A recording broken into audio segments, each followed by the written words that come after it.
Olá, ouvintes e leitores, sejam bem-vindos ao Diário de Leitura do Ictus Podcast.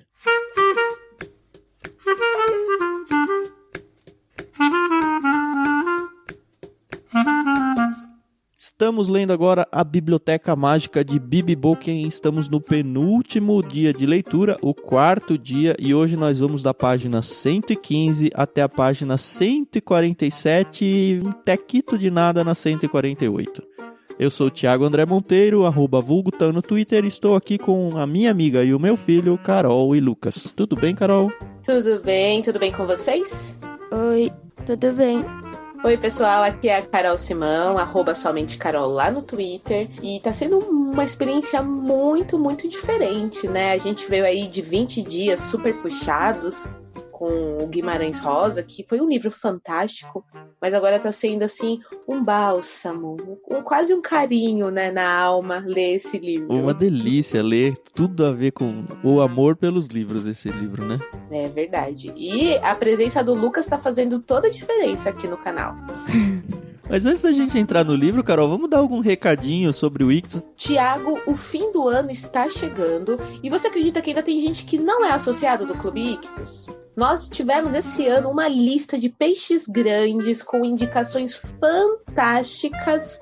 Tem muita gente que manda recado pra gente falando: eu quero participar do Clube Ictus, mas eu não sei como. E poxa, gente, é super simples. Basta você acessar Clube Ictus, e aí o Ictus é ICHTHUS. Tem gente que escreve o Ictus só com um H no C. E são 2 Hs, a gente é muito chique.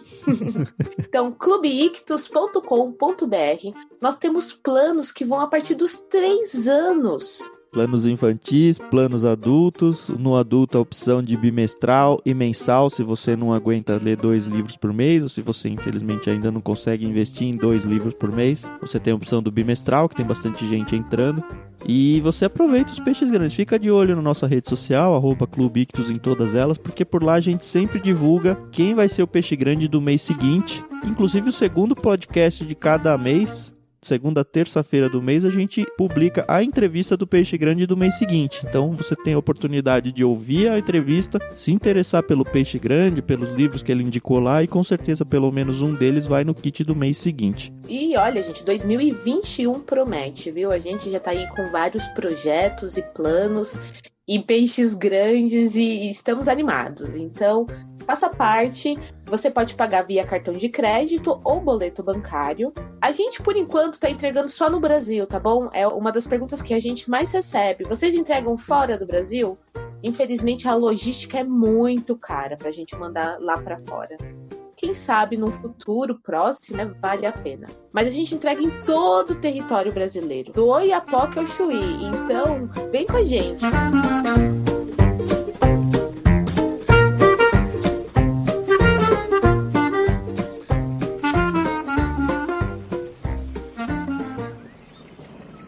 Beleza, então, eu acho que tá na hora da gente entrar então no penúltimo dia, Biblioteca Mágica de Bibi Bowken. No último áudio a gente parou na parte em que os dois foram pegos pelo Smile. Pelo menos é o que parece ter acontecido.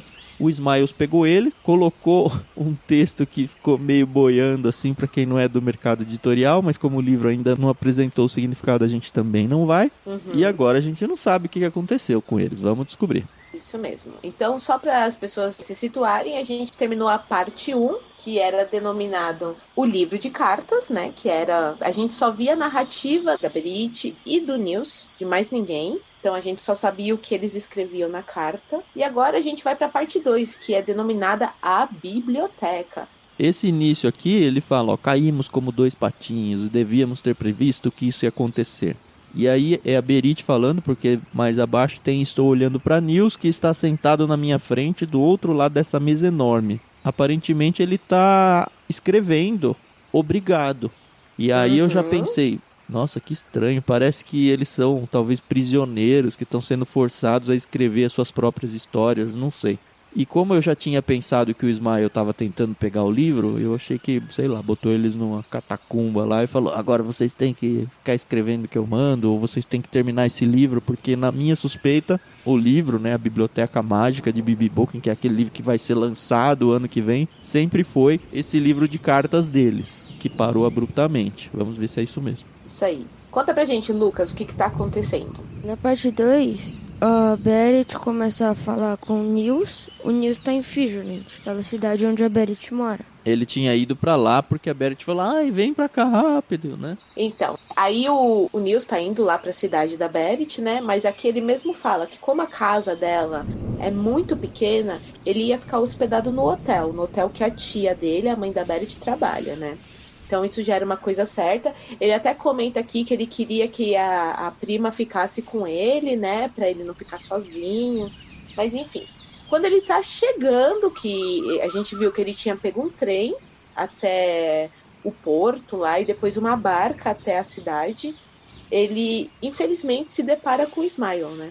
Sim. E aí o Ismael fala assim pra ele: eu acho que você tem uma coisa que me pertence e vice-versa. O estilo narrativo desse trechinho aqui, Carol, só fazendo um parênteses, antes eram cartas que emendavam realmente a sequência dos eventos pela vista de um e de outro. Agora continua sendo trocado esse narrador entre os dois, só que um pega um trechinho da ponta do outro. Então tem várias vezes que tem um trecho, pelo menos, da mesma história sendo contada pelo outro narrador. Então a gente terminou a parte 1 com eles pegos. A Beret abriu essa segunda sessão com eles pegos. Só que aí volta com o Nils contando antes disso, um pouco antes. Pode parecer um pouquinho confuso no começo. Quando eu comecei, eu achei um pouco confuso. Mesmo o começo, quanto a troca de um pro outro. Porque às vezes, tipo, a Beret estava escrevendo, falava que o Nils estava fazendo tal coisa. Aí de repente mudava, o Nils, em vez de falar fala a Beret, aí eu ficava confusa, tipo, não era a Beret que estava escrevendo? Pois é, mas é o que a gente sempre fala aqui, que o nosso cérebro, ele é como um computador, e logo ele se acostuma quando a gente dá os comandos certos, então... O Nils, então, ele chega naquele hotel, né, que a Carol estava falando, ele sente ali uma presença atrás dele, a presença grita mãos ao alto, ele vira e dá uma ataca, achando que obviamente que era o Ismael, porque eu também achei que era, mas era só a Beret tirando com ele e, enfim, tomou uma tunda à toa. Tomou uma na barriga. E ele fica aí, desculpa, não sabia que era você. Aí ela, lógico que não, mas agora você sai enfiando a cabeça na barriga de todo mundo que encontra no caminho. É coisa de criança, né? E aí ela fala pra ele, tem uma pessoa esperando a gente e ela quer falar e diz que tem um contrato pra gente. Isso, lembrando que ela nunca tinha visto o Ismael. Mas ela foi bem burrinha, aí já devia ter imaginado que era ele pela narração das cartas, né? Verdade. E aí eles vão mais ou menos onde dava pra ver aquela pessoa e o Nils gela, né? Ele fala, é o Ismael. Os dois então fugiram correndo pro quarto. Calma, eles fogem ou eles ficam lá parados tentando? Não, eles vão correndo pro quarto, né? Ou eles falam, pra casa ou pro meu quarto? Eu perguntei bem baixinho. Pro quarto, seu cretino. E aí ela sobe a escada correndo. E aí depois vem a narração da Beret, né? Nossa, assim que ele chegou aqui em Fardland, ele tacou a cabeça na minha barriga e eu quase parei de respirar. E em seguida ele tapou a minha boca com a mão, porque quando eles perceberam que era o Smiley lá, ela ia gritar, e aí ele vai e tapa a boca dela, né? Então ela tá reclamando, porque ele tá sendo muito impertinente com ela, né? Mas aí eles constatam que o Smiley também está hospedado no hotel, né? Sim. E a suíte dele fica no mesmo corredor que o quartinho do Nils. Olha que coincidência mais bizarra. O Ismael queria ficar no quarto mais caro, né, do hotel, isso é interessante. E naquela tarde estavam esperando só 2 hóspedes.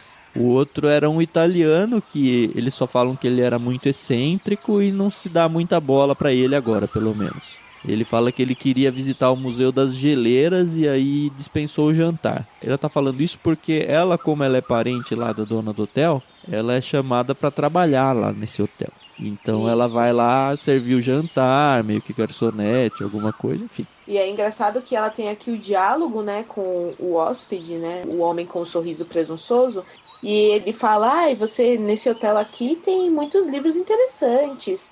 Apenas que eles estejam todos misturados, sem nenhum sistema de organização. E ela vira e fala, o senhor deveria dar uma olhada na biblioteca municipal.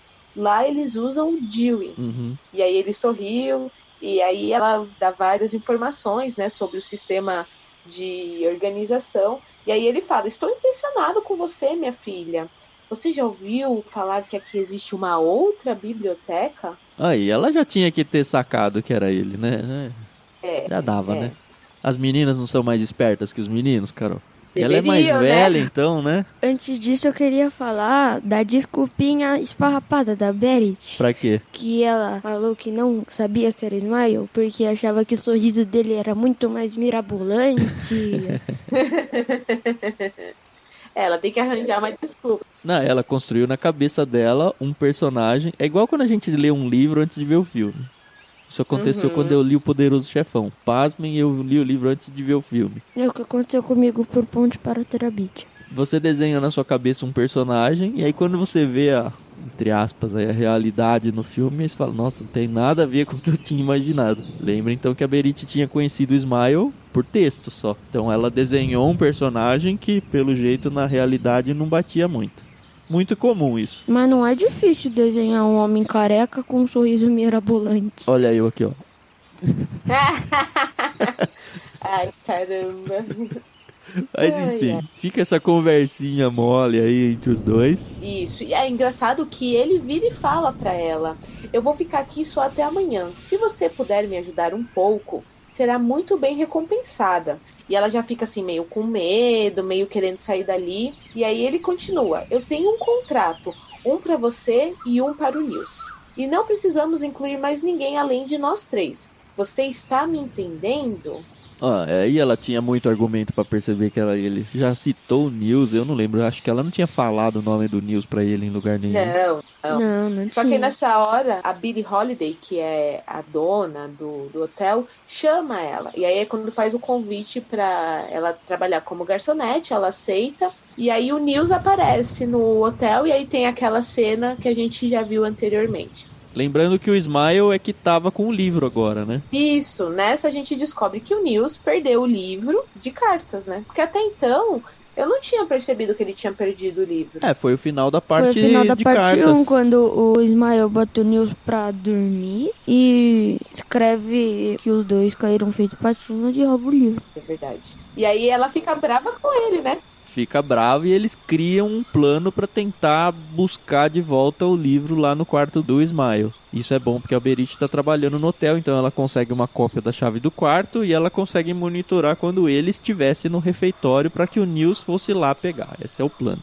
Assim, o meu marido trabalha num hotel e não é tão simples assim você conseguir uma chave extra de um quarto de uma outra pessoa, mesmo se você é um funcionário. Mas as camareiras não têm todas as chaves de todos os quartos? Sim, as camareiras têm, né? Mas aí tem aquela coisa, você ser amigo delas ou não, né? Mas aqui como o hotel é pequeno, a gente releva certas. Ela deve conseguir a chave é porque ela é parente da dona. Com certeza. Então vai ajudar muito ela a conseguir a cópia da chave. E aí o Nils ainda fala, minha querida prima tinha razão, é claro. Eu tinha o maldito dever moral de recuperar o livro. E aí ela arranja a chave pra ele, né? Enquanto tá rolando lá o jantar. E ele vai e recupera o livro, né? Acha rapidinho o livro. Ele acha que primeiro que vai ter um trabalho danado pra procurar, mas eu nem lembro onde tava, mas tava em cima da cama, em cima do criado mudo, alguma coisa muito fácil. E ele pega e vê já de cara que o texto que tinha sido escrito pelo próprio Smiles depois do texto dele, né? Os bobões caíram como dois patinhos, está chegando o momento da verdade. Compor em Sabon 12-14 pontos Nils e Berkeley Old Style 12-14 pontos Berit, MBH. Ele fica todo assustado com essa informação. E aí ele começa a pensar, ai meu Deus, eles são bruxos mesmo. Ele e a Bibi Bolkin. E aí ele já começa a pensar. E aí eu lembrei muito daquele filme muito antigo, da Convenção de Bruxas. Sim. Você precisa ver esse filme. Eu lembrei muito. Minha mãe fala pra eu ver esse filme todo dia. É muito legal. E só um adendo, pessoal. Ano que vem vai sair um reboot desse filme com a Anne Hathaway. Então, É só porque eu gosto muito dela. É um filme que vale a pena. Legal. Mas é legal a viajada que o Nils dá aqui. Ele fala: quem ou o que era um sabão Iberclean Old Style? Um pouquinho mais abaixo, tudo girava na minha frente. Eu me vi sentado diante de um terrível sabão de dentes amarelos e olhos faiscantes. Engraçado. Ai. Aliás, como é que foi quando você leu isso daqui, Lucas? O que você pensou? Você achou que eram pessoas? Você achou que eram monstros? O que você pensou? Eu achei que era tipo uma cidade, um código, alguma coisa assim. Uhum. Essa parte, infelizmente, eu e a Carol, a gente não teve o suspense do livro, né? Infelizmente, pra quem trabalha no mercado editorial, na parte de produção editorial, não Já teve sacou, graça né? nenhuma. Mas foi muito inteligente da parte, né, dos autores colocar isso aqui. Bom, então ele tá ali sentado na cama, né, do Smiley, recuperando o fôlego, afinal de contas ele invadiu o quarto alheio.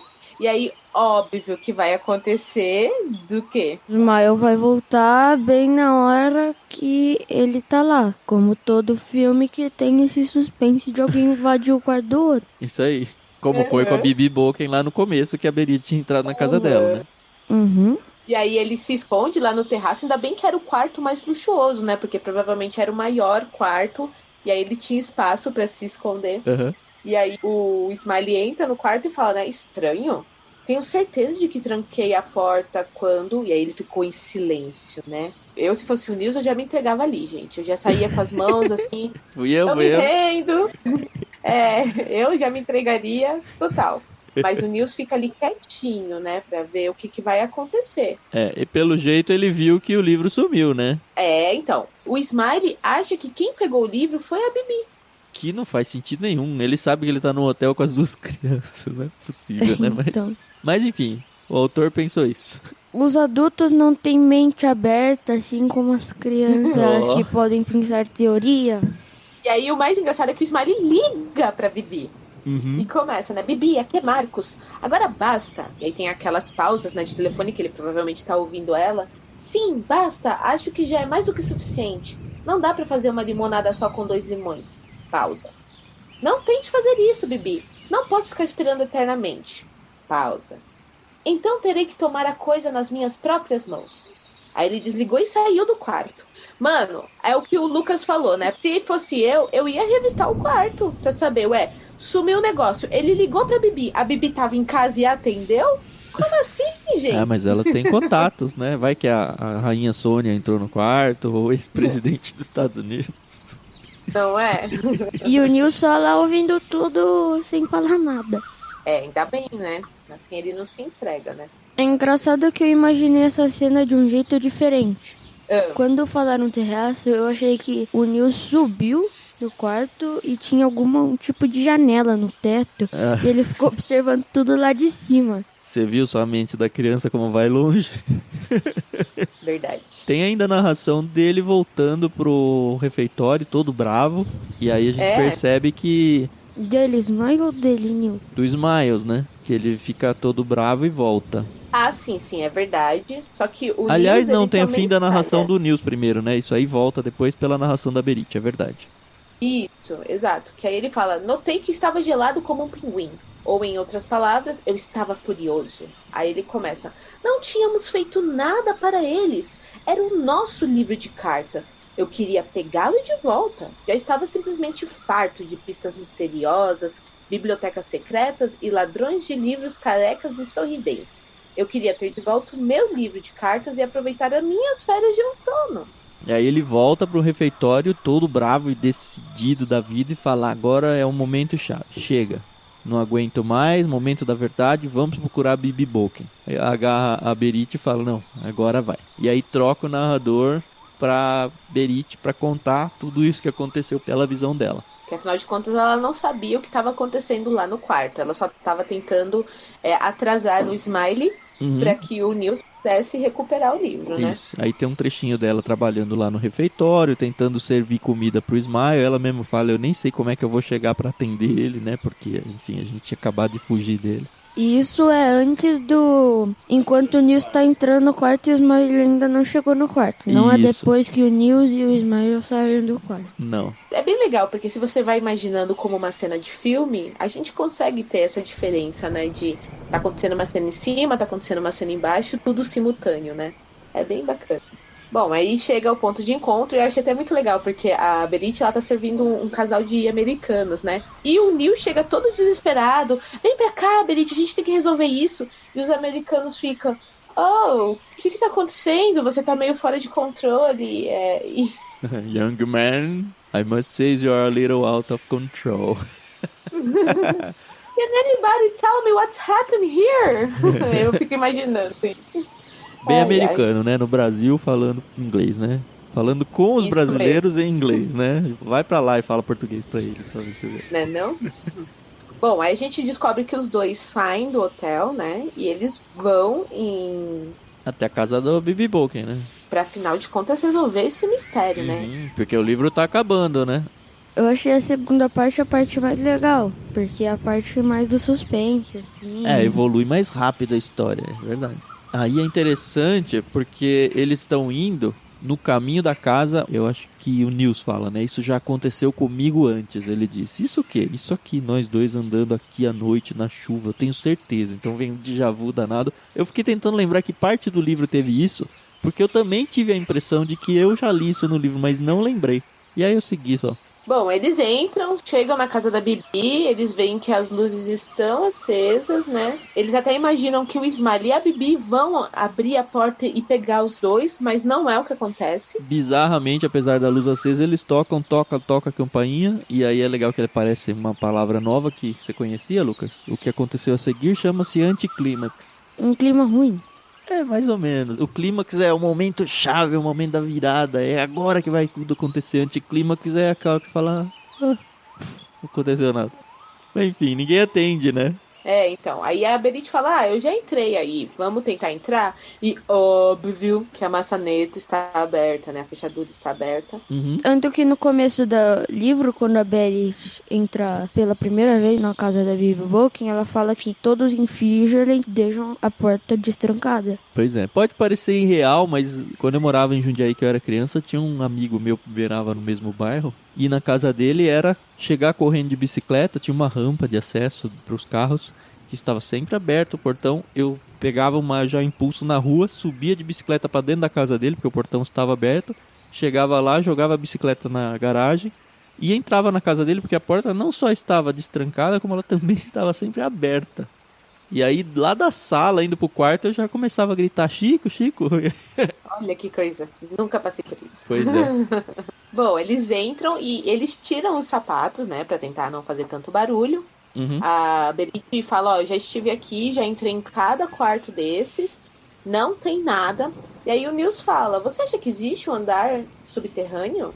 E ela fala bem baixinho, né? Vou escavar mais uma sala lá embaixo. E aí, de fato, eles descobrem um alçapão embaixo da mesa onde ela tinha colocado o livro quando a Berit estava lá e a Bibi recebeu um pacote, né? Agora eu não entendi por que eles tiraram o tênis pra não fazer barulho se quando eles tocaram a campainha ninguém atendeu. Pois é. Mas eles mesmos falam que eles não sabiam se tinham tirado por causa do barulho ou porque os tênis estavam encharcados. E aí eles não queriam molhar a casa inteira. Isso. Mas faz sentido, porque aqui, enfim, a Berit tá sussurrando, dado que eles acabaram de tocar a campainha. Mas eles estão, como intrusos na casa, eles estão tentando fingir que não estão. Se eles queriam entrar secretamente, eles nem deviam ter tocado a campainha. Pois é, eles não eram tão bons detetives. Isso. Aí eles encontram, então, esse alçapão, descem, e aí trocam o narrador mais uma vez, né? Eles até falam aqui, né? Estávamos numa espécie de câmara do tesouro repleta de livros. Embora estivesse escuro no porão, os livros pareciam brilhar. E eu tive a sensação perturbadora, mas feliz, de já ter estado ali antes. E aí a luz se acende, né? Uma luz fraquinha, mas é o suficiente para eles verem que as paredes estão cobertas com estantes e armários cheios de livros. E aí ela ainda pensa, deve haver milhões deles ali, né? Ela ainda fala de ter essa sensação de já ter estado ali uma vez, né? E essa sensação vai ficando cada vez mais forte. E aí ela se surpreende com um homem sentado numa mesa lá no fundo da sala de costas. Mas ela não ficou preocupada, né? Com quem fosse. Não, mas o Nils já falou, eu sei quem é. E aí vem sussurrar pra ela, sussurra aquele poema de carta lá que ele tinha recebido, de quando ele foi pra Roma. E ele fala, eu tenho certeza de que aquele cara é o Bressani. Agora eu não entendi porque ele sussurrou se o Bressani é surdo. Mas ele achou que ele era, né? Não tinha certeza. Não tem jeito. Quando você tá com medo, você quer... É uma natural, defesa né? Isso, do seu corpo. Uhum. E de fato era, a gente descobre que é Mário Bressani. Eu não lembro se o nome dele já tinha sido apresentado inteiro ou não. Não eu tinha acho sido que não. apresentado o Mário, mas no parte 1 apareceu M. Bressani. Isso. Aí o Nils vai lá, encosta no... Toquei levemente no ombro de Bressani, afinal de contas ele era surdo, né? E ele não se assustou, apenas se endireitou na cadeira, virou-se e retribuiu o sorriso de Berit, parecia que estava nos esperando. Uma coisa que eu achei engraçada é que ele fala assim, o curioso é que era um rosto sem idade. Mário Bressani podia ter 50 ou 80 anos. Era impossível saber. E eu achei isso muito legal, né? Muito bonito. Isso mesmo. E aí, o mais engraçado é que aí, apesar dele ser surdo, isso é uma coisa muito interessante, pessoal, que pessoas surdas não necessariamente são mudas, tá? E muitas conseguem verbalizar normalmente. E aí ele começa, Buongiorno, signorina Berit. Ele disse e ficou olhando para a boca de Berit enquanto ela respondia lenta e claramente. Buongiorno, signore Bressani. E aí, de repente, a Berit aprendeu a falar italiano, né? É aquele jeito que você ouve alguém falando outra língua e só copia pra tentar... Não, ela fala que alguma coisa mágica tá acontecendo que de repente parece que eles sabem falar italiano. E depois vai ter até uma piadinha, porque ela fala, bom, agora eu esqueci como é que fala italiano e não falo mais. Isso mesmo. E aí ela descobre que o Bressani, na verdade, ele era aquele italiano excêntrico que tinha se hospedado no hotel no mesmo dia lá do Smile. Isso mesmo. Então tudo começou a fazer muito sentido, ou pelo menos eles começaram a ver quem eram os personagens que eles tanto já haviam falado antes, né? Bom, aí tem todo um trecho bem bonito, acho que não precisa detalhar tanto, onde o Bressani vai apresentando a biblioteca mágica para eles, eles vão conhecendo os livros e tudo. Não sei se alguém quer destacar algum trechinho daqui. Dessa parte não, eu quero em seguida, porque quem tá narrando essa parte agora é a Berit, e aí quando a Bibi, ela finalmente desce até a sala onde eles estão, a Berit olha para ela, né, e ela fala...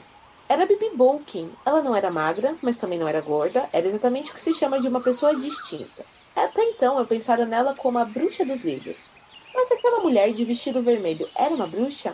Ela tinha mais parentesco com a Madame Mim do que com a Madame Patológica. E aí eu não sei quem são essas Madame. Não também sabe? Não, eu não entendi também. É do Disney. Não. Madame Mim é uma gordinha, uma bruxa gordinha. Eu acho que ela é do mesmo universo da Madame Patológica, mas ela não é uma pata, se eu não me engano. Depois dá uma procurada no Google Imagens, Madame Mim. Mas assim, pra mim não fez muita graça, porque eu sempre vi as duas como bruxas na história. Eu nunca vi a Madame Mim como uma bruxa boazinha, velho. E a Madame Patológica é do universo do Pato Donald, que é uma bruxa também. Agora eu olhei e já sei quem são as duas, mas realmente nenhuma das duas me bota medo, nem nada... Bom, enfim. E aí é legal, porque às vezes você tem isso com uma pessoa, né? Você acha que uma pessoa pode ser ruim ou mal, ou grossa e mal educada, sem nem nunca ter conversado com essa pessoa, né? E aí quando você conhece a pessoa, você descobre que ela é um amorzinho, né? Uhum. Ou ela é mal educada mesmo, como você pensava. É, verdade. E é interessante, porque eles estavam com medo todo e a Bibi Bolkin fica feliz, né? Vocês não sabem como estou feliz em vê-los. E aí muda tudo, né? Toda a perspectiva do suspense, de nós vamos ser pegos e tudo, mudou. O que pra mim já começou a pensar, peraí, mas no começo dessa sessão eles estavam presos, escrevendo a força pra um terceiro. O que será que vai acontecer? Essa era a minha dúvida aqui. A gente também descobre qual é a profissão, né, do Bressani, que ele pinta as letras, né, com uma... Não sei nem explicar aqui, mas todas aquelas letras que são pintadas à mão, com ouro, de capas de livros, essa é a profissão do Bressani, né? Ele tem esse dom, né, de fazer essas coisas. E é exatamente isso que ele tá fazendo ali na biblioteca da Bibi. Ele tá deixando as coisas mais bonitas, né? Aí mencionam, óbvio, que a biblioteca era organizada segundo o Dewey. E a Bibi explica pra eles que o Dewey não é só o jeito de organizar a biblioteca nas estantes, mas eu não sei se alguém de vocês, o Lucas com certeza não, mas talvez a Carol, viveu a experiência de procurar numa biblioteca com base nos arquivos. Ela fala dos 3 arquivos que existem. Nome do livro, né? Um deles. O outro é o nome do autor e o terceiro é por assuntos. E, de novo, na época do computador isso não faz muito sentido, mas eu vivi essa experiência de buscar livros navegando aí por essas fichas catalográficas na entrada, né, da biblioteca antes da gente partir para as estantes de verdade. Além de não ter vivido isso, eu nunca fui para uma biblioteca além da biblioteca da escola. Então... Aí, ó, é um bom passeio quando tudo isso acabar, essa pandemia, a vacina sair, você ir conhecer uma biblioteca. É bem bacana mesmo. Mas o engraçado é que a Bibi Bolk, ela ainda fala que a maioria das bibliotecas atualmente já passou a utilizar o registro por computador. Então, ela sabe que as coisas estão mudando, né? Esse livro ficou meio que como um registro histórico já, né? Acho que não tem mais isso. Que pena. É. Aí a gente vê que o Neil se aproxima de uma estante, né? De um grande armário. E ele aponta para 3 livros que estavam deitados, né? E aí ele pergunta, né? O que é isso, né? E a Bibi fica... como se fossem 3 bebezinhos, né? E ela fala, você está diante de 3 vivíssimos incunábulos. E a gente já viu o que é um incunábulo, né? Que é aquele que foi impresso antes do ano 1500, né? Que foi a invenção da imprensa, né? Isso, exatamente. Na 142 tem uma parte interessante que ela conta, a gente também já sabe, né? Mas para quem não conhece, a história da imprensa, dos tipos móveis de Gutenberg. Eu achei muito legal essa a forma de usar a história ficcional aqui para contar o que de fato aconteceu, como é que foi, qual foi a importância de criar a imprensa dessa forma. E ela conta que o primeiro livro foi a Bíblia. Olha que legal, né? É o que eu tô falando, eu gosto desse tipo de livro que ensina pra gente. E aí eles querem saber um pouquinho de quem é a Bibi Bolkin, né? Porque eles sabem que ela não é ali de Fardland, né? Como é que ela foi para ali, como que ela acabou construindo aquela biblioteca, por que que ela construiu aquela biblioteca, né? E aí ela começa a falar, né? A primeira vez que estive em Fardland foi em 1986, quando teve aquela inauguração lá do túnel. Ela queria cumprimentar o ex-vice-presidente, né? O Walter Mondale, que era um velho conhecido meu da época em que estudei biblioteconomia nos Estados Unidos. Então eles começam criticando aquelas teorias que eles tinham, né? E aí ela fala, eu estava naquela época trabalhando no projeto para a construção de um grande depósito para a Biblioteca Nacional. A ideia era construir um depósito onde coubessem todos os livros e revistas da Noruega. E aí ela conta que é por isso que ela queria construir embaixo de uma montanha. E essa hora eu parei, até anotei, eu falei, olha, a ideia das crianças em uma biblioteca dentro da montanha não era tão absurda assim quanto a gente tinha imaginado. Isso mesmo. Quer dizer, é absurda. A ideia da Bibi Bolkin que também é absurda. Isso, pois é. Mas sabe o que é engraçado? A gente pensa que debaixo dessas montanhas é porque no nosso país não tem tantas. Mas eu sei que na Finlândia eles têm um sistema lá de encanamento, esgoto, que é tudo debaixo da terra. E aí são andares e andares debaixo da terra onde tem todo esse sistema. Então é uma coisa... Aqui você vai fazer um túnel, leva 5 anos para cavar o túnel para passar um carro, né? E nessa eu percebi que a Beret, ela não tinha sonhado a biblioteca que tem na casa da Bibi Bolkin. Ela tinha sonhado o que a Bibi Bolkin queria fazer. Que coisa, né? Tanto que o Niels, ele ainda fala, né? Então existe mesmo uma biblioteca subterrânea. E a Bibi confirma, né? E ela ainda fala, foi aberta ao público recentemente. Mas não embaixo do túnel que eles queriam, né? Nem que a Bibi queria. Foi num outro lugar lá, mas de fato explodiram as rochas para construir esses catacumbas aí. Começa então esse plano da Bibi de guardar todos os livros da Noruega. Para quem estuda história, para quem gosta de museu, sabe da importância sobre isso aí que ela tá fazendo. E aí eles dão uma assim de criança, né? Eles começam a perguntar pra Bibi, mas você não tem uma profissão ou um marido? E ela fala, foram 2 perguntas de uma só vez. E ela começa, eu sou bibliógrafa, isso quer dizer que sou mais ou menos uma especialista em livros e bibliotecas. E é disso que eu vivo. Presto serviço aqui na Noruega e em outros países. Justamente por isso, a minha biblioteca precisa estar muito bem protegida. Mas ela não fala do marido, né? Que ela não tem um marido. Mais ou menos, né? Eu também me sinto muito bem na minha própria companhia e na de todos os meus livros.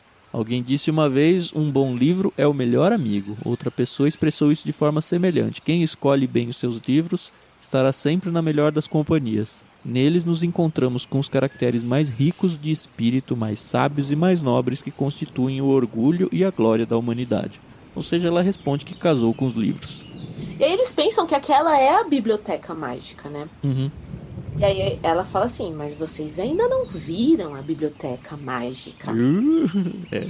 E aí ela fala, ó, tem uma outra sala que lá sim é a biblioteca mágica. Que é o que a Beret imaginou. Isso. E aí eles perguntam, existe um livro que se chama Biblioteca Mágica de Bibi Bolken? Mário olhava pra mim enquanto eu falava. Sim, ele exclamou. La Biblioteca Mágica de Bibi Bolken. E esse livro, por acaso, será publicado no ano que vem? E aí vem um sorriso enigmático passou pelo seu rosto. Como ela não respondeu, Nils tomou a palavra e perguntou sem rodeios. Você tem esse livro misterioso aqui? Ainda me lembro que ao ouvir essa pergunta, Bibi Bolken soltou uma gargalhada quase histérica. Quando se recompôs, ela disse, não mesmo. Acho que agora vocês estão indo longe demais. Ela fala, ó, na escola deveriam ensinar as crianças a não serem tão impacientes. Um pouco mais ela fala, e além disso, nós dois olhamos para ela.